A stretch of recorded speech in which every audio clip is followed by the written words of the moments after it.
好，咁今日咧就想同大家講下呢個關於 demand 同 supply 嘅問題啦。咁呢一課其實我覺得係喺成個學 econ 嘅路上咧，喺 Form 4咧呢一課咧其實係可以話係最重要一課，因為佢會牽涉到好多之後 Form 5啊、Form 6之後嘅好多 concept。所以如果話想 DSE 考得好，係 econ 經濟科呢一科咧 demand 同 supply 咧係一個你一定要打好嘅根基。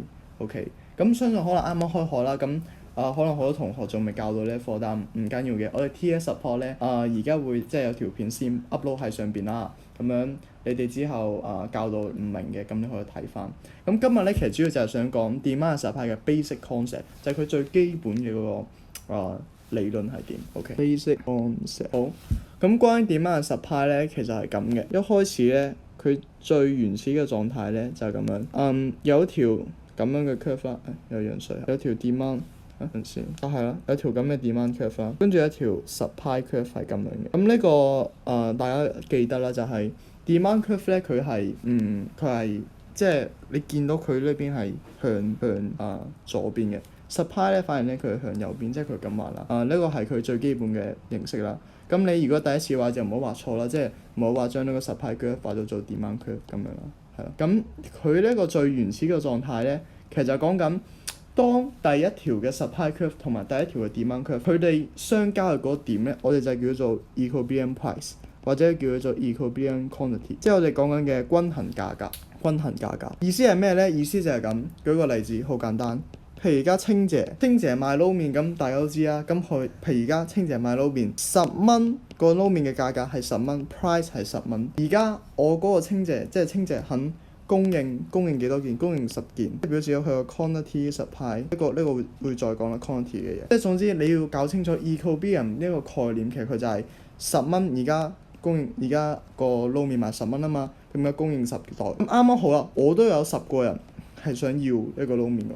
咁樣每一袋撈麵係10蚊，而家供應10件，有10條友想要呢個撈麵，咁啱啱好佢就對應咗啦，所以佢呢個點就係一個均衡嘅價格係啦。咁關於呢個 quantity 嘅問題咧，其實就係咁嘅 quantity demand 啦，有 demand 啦，同埋 quantity supply。咁關於呢個問題咧係點咧？其實 quantity demand 咧同埋 quantity supply 咧，其實你可以理解為佢哋係一點。佢哋一點係咩意思？就係佢喺成條 supply curve， 佢哋係成條 supply curve 上面一點。呢個其實好重要，因為其實你要知道成條 supply curve 其實佢真實嘅樣貌係點。佢真實嘅樣貌其實佢係咁啊，一點，好多點嘅 quantity supply form 成嘅一條大嘅 curve 咧。就係 supply， 相反 demand 都一樣，都一點，好多點嘅 quantity demand 方成嘅就係成條嘅 demand curve。所以我哋會話呢個 quantity demand 同埋 quantity supply 咧，佢哋同 demand 同 supply 咧就係有呢個好大嘅分別。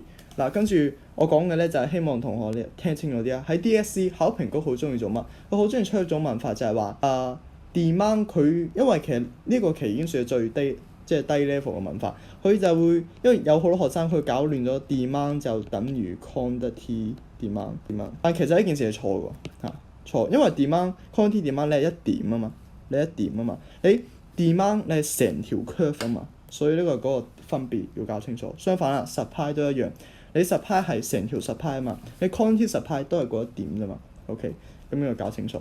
咁關於呢個 price 同呢個成條 demand curve 同 quantity supply 嘅影響咧，就係 price 呢個都可以講埋，你都當做呢個 skill 咁去聽啦。喺 DSE MC 我講係 MC 由以前會考 CE 到而家 DSE， 其實成日都會講嘅一個就係你 price 咧，你價格嘅轉變咧，其實咧你係唔會影響到，不會影響 demand 同埋 supply。即係你成條大線，你 price 係唔會影響到，因為點解？因為你 demand 同 supply 你係成條大線，你通常佢俾 other factor。咩叫 other factor？ 譬如我講 demand 其實即係咩？即係需求啦。需求如果譬如話今日我哋嘅學生唔中意食清姐嘅撈麵啊，嗰個 taste of consumer 係轉變咗啦。